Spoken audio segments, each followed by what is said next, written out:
एक राजा था। उसे पढ़ने लिखने का बहुत शौक था। एक बार उसने मंत्री परिषद के माध्यम से अपने लिए एक शिक्षक की व्यवस्था की। शिक्षक राजा को पढ़ाने के लिए आने लगा।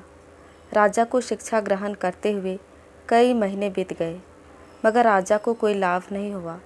गुरु तो रोज़ खूब मेहनत करते थे, परंतु राजा को उस शिक्षा का कोई फ़ायदा नहीं हो रहा था। राजा बहुत परेशान था। गुरु की प्रतिभा और योग्यता पर सवाल उठाना भी गलत था, क्योंकि वो एक बहुत ही प्रसिद्ध और योग्य गुरु थे। आखिर में एक दिन रानी ने राजा को सलाह दी कि राजन, आप इस सवाल का जवाब गुरुजी से ही पूछ कर देखिए। राजा ने एक दिन हिम्मत करके गुरुजी के सामने अपनी जिज्ञासा रखी। हे गुरुवर, क्षमा कीजिएगा, मैं कई महीनों से आपसे शिक्षा ग्रहण कर रहा हूँ, पर मुझे इसका कोई लाभ नहीं हो रहा है। ऐसा क्यों है?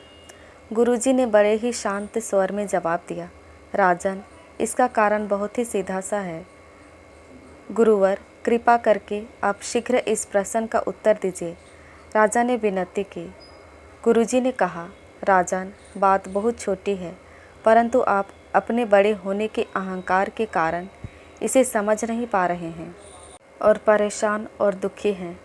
माना कि आप एक बहुत बड़े राजा हैं।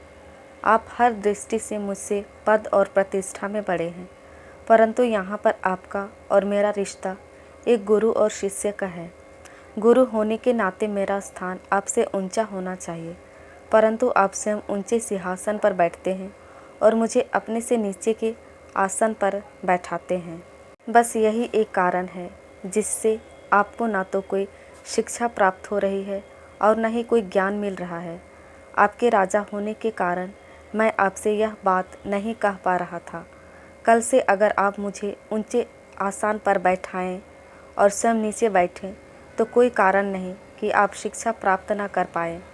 राजा की समझ में सारी बात आ गई और उसने तुरंत अपनी गलती को स्वीकारा और गुरुवर से उच्च शिक्षा प्राप्त की। मित्रों, इस छोटी सी कहानी का सार यह है कि हम रिश्ते नाते, पद या धन वैभव किसी में भी कितने ही बड़े क्यों ना हो, हम अगर अपने गुरु को उसका उचित स्थान नहीं देते हैं तो हमारा भला होना मुश्किल है। और यहाँ स्थान का अर्थ सिर्फ ऊंचा या नीचे बैठने से नहीं है। इसका सही अर्थ यह है कि हम अपने मन में गुरु को क्या स्थान दे रहे हैं। क्या हम सही मायने में उनको सम्मान दे रहे हैं या स्वयं के ही श्रेष्ठ होने का घमंड कर रहे हैं?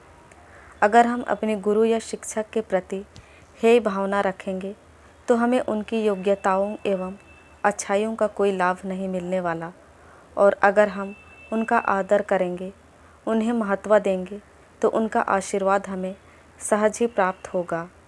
दोस्तों, गुरु का स्थान मोरल स्टोरी आपको कैसी लगी? प्लीज़ कमेंट करके अपनी राय ज़रूर दीजिएगा। और अगर कहानी अच्छी लगी हो तो अपने दोस्तों के साथ शेयर ज़रूर कीजिएगा। और इस प्रकार की इंटरेस्टिंग कहानियाँ सुनने के लिए चैनल को सब्सक्राइब ज़रूर कीजिएगा। धन्यवाद।